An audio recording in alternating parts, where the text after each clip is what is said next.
In this video I will show you the functionality of the Oracle ADF Mobile Persistence Sample, which can be installed as a JDeveloper extension. In a few minutes I will generate a fully functional ADF mobile application that reads and writes data using a remote web service. In addition, all data is stored locally on the device in the SQLite database, allowing you to use the application in offline mode. Basic data synchronization functionality is also provided to process transactions made in offline mode. The extension works with both SOAP and REST-based web services. In this video I will use a SOAP-based service that I create from the ADF business components. On the service interface tab, as you can see here, I have defined two view instances, departments, and we have all the operations checked for departments and also for regions. Okay. I already deployed the web service, so let's copy this URL and we'll start with a new web application, a new mobile application. Mobile application, HR mobile.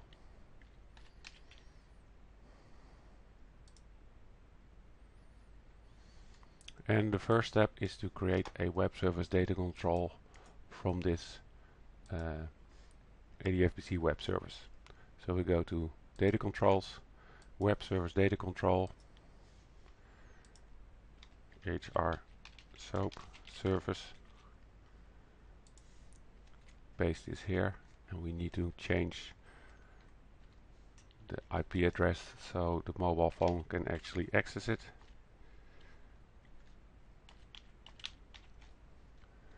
Like this, and a suffix with WSDL, and there we have all the methods in the web service. We'll select them all, click finish,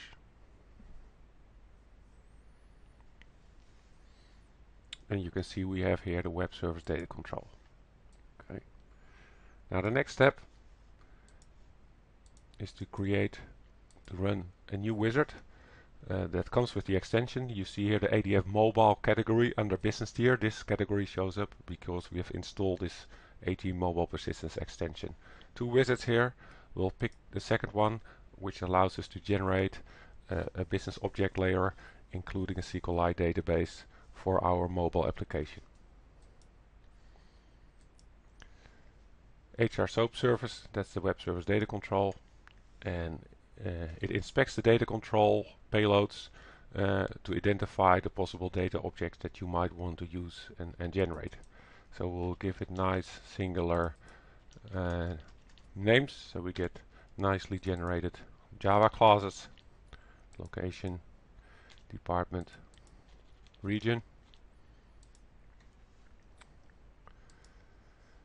and here we see all the attributes for each data object: employee, country, and by default it marks the first attribute as the key attribute, which seems to be correct for every data object.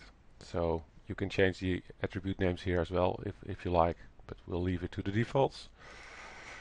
Here we can set up child accessors.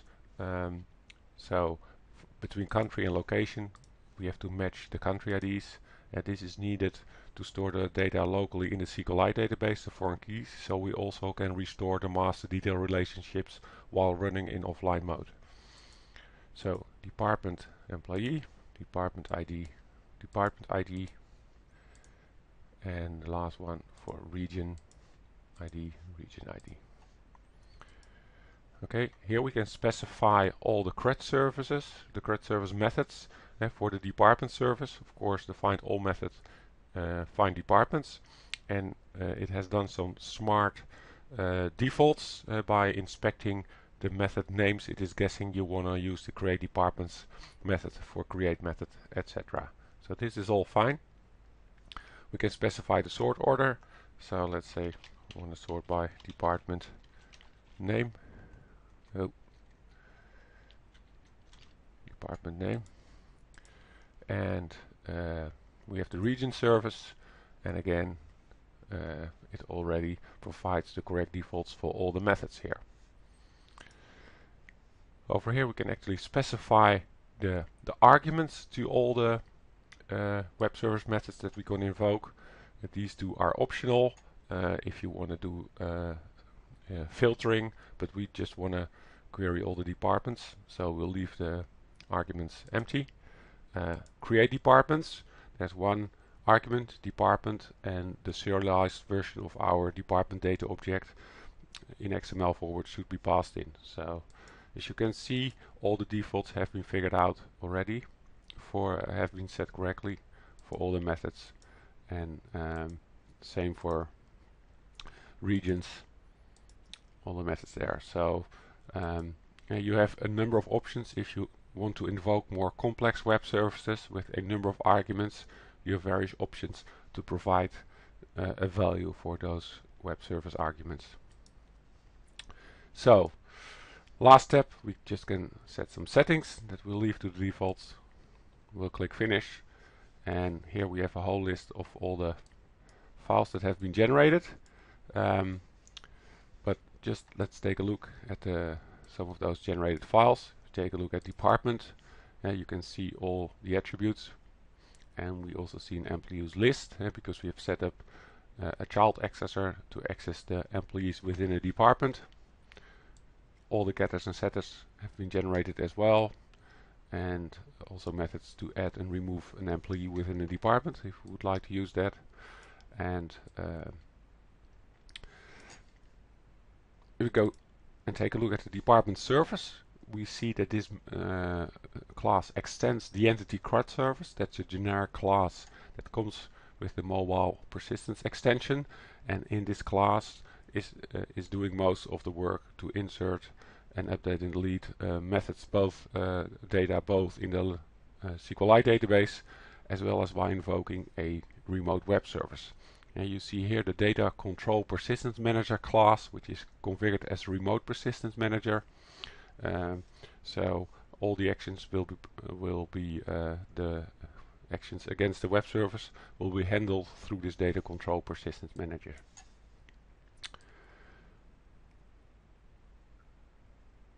Furthermore, we have generated a SQL script which creates the tables for the various data objects, and a very important file which specifies the mapping information. So for all the data objects, it specifies for each data object attribute, employee ID, how it maps to the underlying table and column, and also the name of the attribute in the payload, employee ID with an uppercase. So we have that for all the data objects, and as you can see here, we have the find all method, find departments, which will retrieve both departments and employees, right?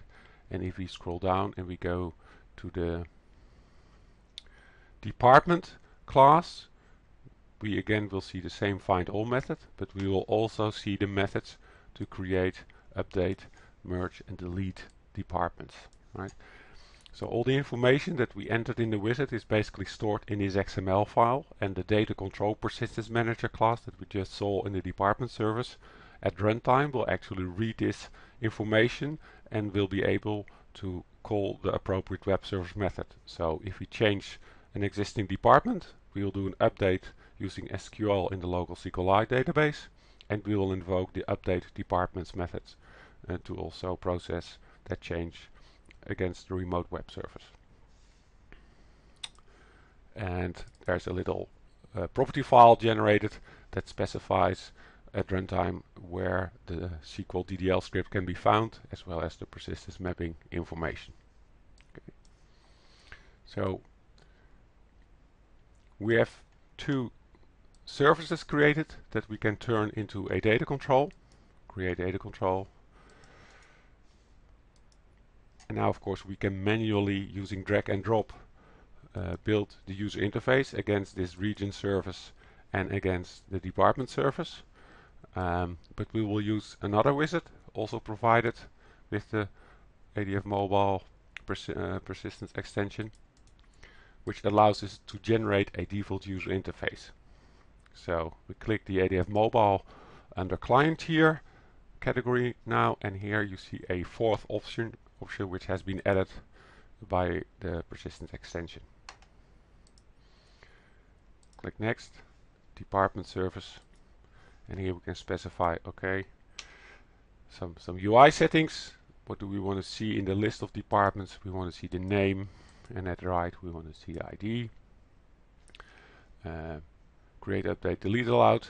Let's use a divider attribute as well. We can go to employee, which is employees. We want to see the last name, and at right we want to see the phone number, and then in the second line the first name and email. The web service only allows creating, updating and deleting departments. The employees are included in the read request, but we can't change them, so we'll uncheck those checkboxes. We want to see the employee list together with the selected department, so we leave show on parent page to true. Click finish, and now the whole UI layer has been generated. We have a task flow, department list, department page with a list of employees, and then we can navigate to employee. So we can double click the department list, have a quick look there, and you can see a search area in the list of departments. Okay. If we click the binding step, you can see that the page definition has also been generated, just like when you would use drag and drop from the data control palette. We go to the feature, and you can see this is the department feature, and content of course is pointing to the task flow that has been generated. So we'll do the same steps for the region service, which is actually 3 levels deep. Regions, let's show the name, and we have country, plural is countries. We want to see the country name, and this time we can leave those checkboxes, because in ADF BC we have defined relation, the association between region and country as a composite. So the ADF BC web service also allows us to create and update countries. Delete is not supported. And locations, we will show a city over here, and then at right we want to see the postal code, and here we want to see the street address and the province. Okay, finish, and again a nice task flow has been generated. So we now have a fully functional application consisting of 2 features that we are ready to deploy. Application properties, deployment. I will switch to release mode when deploying, because that is faster to deploy and also faster to run. So we can choose deploy to device. Finish.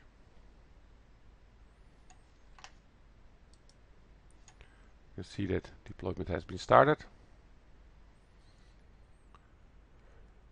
Okay, deployment is finished.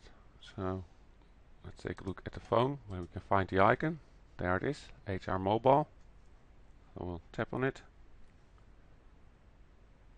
Here we have the screen with an empty list of departments, because the SQLite database is still empty, but in the background the web service has been called. So in a few seconds the screen will flicker and a list of departments will be displayed. Here we have the list with departments. So we can use the search field and tap on it, and for example enter A, and it will return all the departments starting with an A. So go back to the complete list. So we can tap on a department, say administration, and here we see the department with the employees. Okay, we can make a change.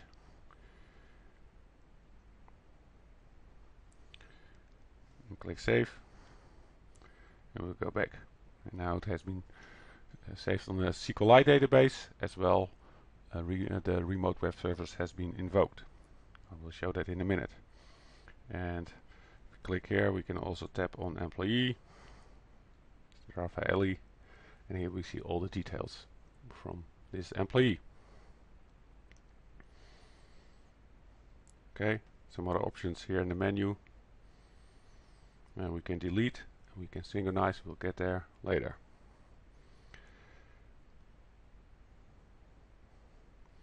Likewise, if we click on the region feature, again, initially we get an empty page, and now the web service has been invoked in the background, and it will show a list of regions. There we are. So let's take Europe, and let's take the Netherlands, and change to the Dutch spelling, Nederland, and we can also see the locations here. Let's add a new location.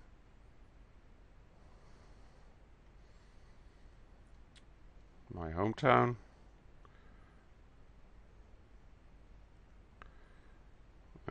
Install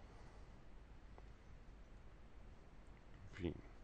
Okay, click Save. Amstelveen has been added, and the country name has been changed. So let's take a look in the database on my computer where the web services are running. So we should have the changes here as well. So if you look at the data, you see administration 5. If you take a look at countries and we scroll down, we see Nederland instead of the Netherlands. And if we go take a look at locations, then this first line here, you see city Amstelveen has been added as well. Okay. So far we have made transactions in online mode, and all the transactions have been sent directly to the remote server. What we also can do is work in offline mode. So what we can do is turn off the Wi-Fi connection on the mobile phone. So we go here, switch off Wi-Fi, go back to the application, and now we can make a change to this department. Remove the 5 again and save that.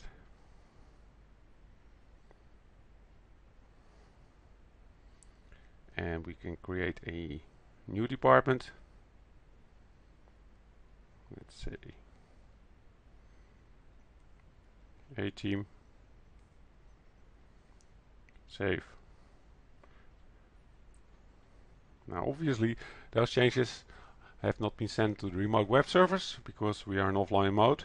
And if we click on the overflow icon, we can see now that the synchronize and pending sync actions are enabled. If we click on this pending sync actions link, it will navigate to a reusable data sync feature that is also included in the mobile persistence extension, and that will list all the pending data sync actions. So we can tap on one and we will see the details. Update with all the new data. You see administration without the 5, and we can also click on the create sync action, and you see here 18271. You also see some low-level details of why the synchronization action failed. In a real-life situation, you probably want to hide those low-level IP addresses, but you get the idea. Okay, so we can do a force sync by just clicking the sync button from the menu over here. But what we can also do is just switch back to online mode again. So say we are off the plane, we have network connection again, and now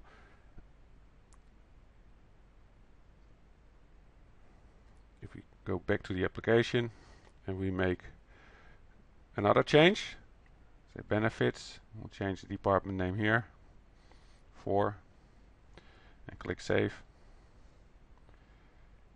Now what happens is that first the pending sync actions of the administration and the A team have been sent to the remote web services, and then the benefits change has been sent.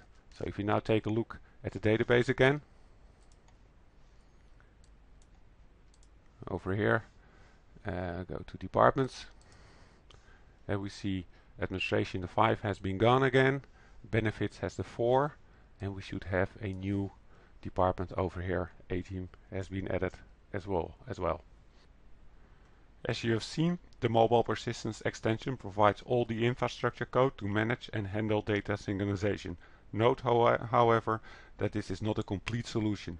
For each application that you build, you need to think about how to handle situations where pending offline transactions can be based on stale data because somebody else changed the same data before the data was synchronized. Your server-side application should be able to identify such stale data and refuse the data synchronization action.